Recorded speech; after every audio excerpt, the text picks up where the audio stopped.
내 그릇의 크기가 얼마인가에 대해서 한번 이야기를 해보고자 합니다. 자, 여기서 말하는 그릇이라는 것은 내가 얼마 정도의 돈의 액수에까지 심리적으로 흔들림이 없을 수 있는가 하는 것인데, 일단 자기가 본 적이 없는 액수라면 당연히 담을 수 없을 거라고 생각을 하고요.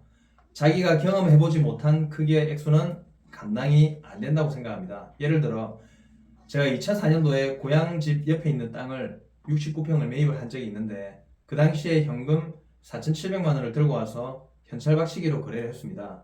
수표였지만 현금 4,700만 원이라는 돈을 처음 만져봤고, 지금도 그것보다 큰 금액의 돈을 현찰로 만져본 적은 없는 것 같습니다.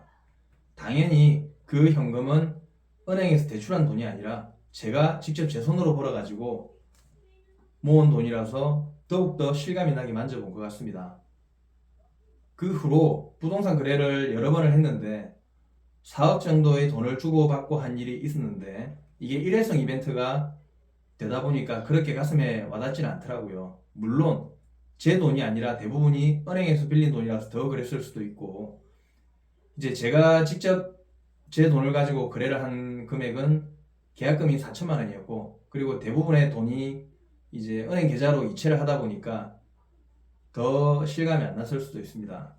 부동산 매도를 할 때 부동산 가격이 매주 단위로 500만 원씩 내려가니까 내 마음에서도 호가를 한 단계씩 계속 아래로 바꾸어 가면서 거래를 하게 되는 신기한 일이 벌어지더라고요. 그 말인즉슨 그 당시에 나는 500만 원도 담을 수 없는 그릇이었다라는 말이죠. 마음이 불편했으니까요. 그런 제가 주식으로는 하루에 1억이 넘는 금액이 나타났다가 사라졌다가 하는 상황을 몇 번을 경험을 하다 보니까 이게 내 그릇을 훨씬 넘어가는 일이었고, 그리고 내가 내 분수를 모르고 거래를 하고 있었던 상황인데 당연히 제 마음도 편하지 않았을 거고요. 제 마음으로는 하루에 몇만 원 움직이는 정도는 눈을 깜빡하지 않을 자신이 있습니다. 지금 대한민국 주식시장의 등락률이 플러스 마이너스 30%이니까 만약에 10만 원으로 거래를 한다면 하루에 플러스 마이너스 3만 원 위아래 흔들림이 있겠네요. 그죠? 그럼 저는 종목당 운용 금액이 10만 원이 되면 아무런 마음의 동요 없이 객관적인 판단이 가능하다는 뜻이겠죠. 이게 제가 주식 투자를 시작함에 있어가지고 10만 원부터 시작을 하려고 하는 이유입니다. 복리 수익률의 함정이라는 것이 두 가지가 있는데, 첫 번째는 내 그릇의 크기 때문에 어느 금액 이상으로 운용 금액이 커지게 되면 내 마음이 편하지가 않더라는 거죠.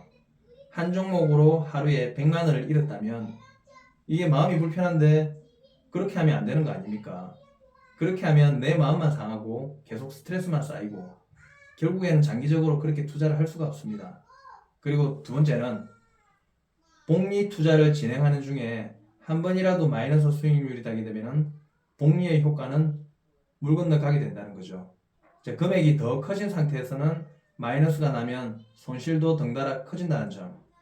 그래서 계속해서 재투자를 그대로 한다는 것은 회를 거듭할수록 성공 확률도 떨어진다는 말이기 때문에 1회 시의 성공 확률은 떨어지는 대신 개수로 성공 확률을 높이기 위해서 수익이 나면 기업의 수를 늘리는 방향으로 운용을 하는 것이 더 나을 수도 있습니다. 하지만 금액을 10만 원으로 시작을 하기 때문에 조금 더 적극적으로, 그리고 덜 부담이 되기 때문에 심리적인 면에서는 한결 편안함을 가질 수가 있습니다. 자, 여기 주식 투자는 고속도로에서와 마찬가지로 다 각자의 속도가 있습니다. 남들이 큰 수익률로 빠르게 달려나가더라도 나는 흔들리지 않고 나의 차선을 나의 속도로 가면 됩니다. 그러면은 나의 목적지에 내가 예상한 시간 안에 도착하게 되는 것은 누구나 다 알고 있는 겁니다. 제일 힘든 일이 남의 이익을 내 손실과 비교할 때, 즉 남들의 하이라이트를 나의 비하인드의 모습과 비교를 할 때입니다. 나는 길이 끝나는 시점에 분명히 나의 하이라이트가 기다리고 있으니까 그냥 나의 차선으로, 나의 속도로 꾸준히 전진만 하면 됩니다. 그러면은 정해진 시간 안에 나의 목적지에 도달하는 거죠. 명심합시다. 나의 차선에 나의 속도로 꾸준히